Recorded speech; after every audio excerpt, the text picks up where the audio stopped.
True or false, given any set x and given any functions f from x to x, g from x to x, and h from x to x, if h is 1 to 1 and f of h equals g of h, then f equals g. Justify your answer. This is a hard problem. This is a hard problem for so many reasons. First of all, we don't even know if it's true or false yet. So normally what I recommend is going through some examples. Now I went over some examples and it actually worked. This if-then statement was satisfied for every example that I can come up with. And so I was like, oh, hey, this is true, isn't it? So I tried proving it. And I spent a good solid 20, 30 minutes trying to prove that this was true. And number one, to find out that the direct proof wasn't an approach that was reasonable here. And then I tried proof by contrapositive, and that also didn't work. That didn't lead me anywhere.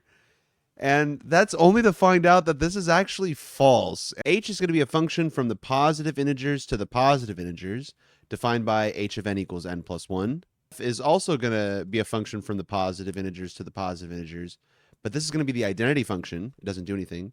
And g is going to be a weird piecewise function. G of n is going to be n normally, except when n equals 1, in which case the output's going to be 2. Now, g is not 1 to 1, by the way, but g doesn't have to be 1 to 1. The if part here says that h is 1 to 1, and h is definitely 1 to 1 because every output is unique. You don't have two inputs that correspond to the same output with h. Now, let's examine f of h of n here. H of n is n plus 1, so this is really f of n plus 1.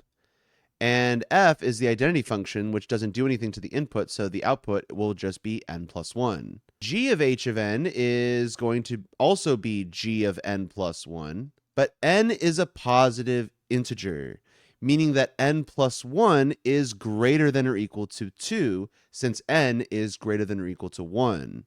And let me write that out here. N is greater than or equal to 1, which means that n plus 1 is greater than or equal to 2, which means that g of n plus 1 is n plus 1.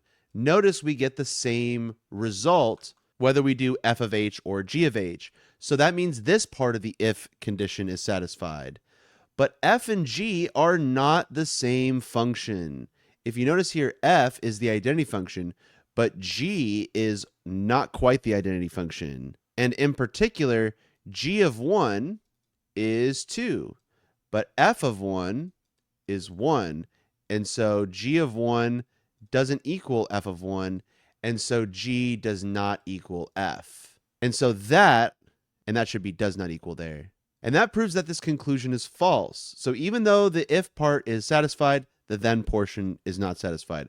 I have no idea how you can come up with this on your own. This is a question that I think a lot of students should ask, is how am I supposed to come up with these examples and this stuff on my own? This is one of those questions where I don't know how you would come up with this on your own. I couldn't come up with this on my own. I had to rely on AI to answer this for me. So anyways, I just wanted to give you that perspective because sometimes these problems can be pretty difficult. Thanks everyone, and I'll see you in the next video.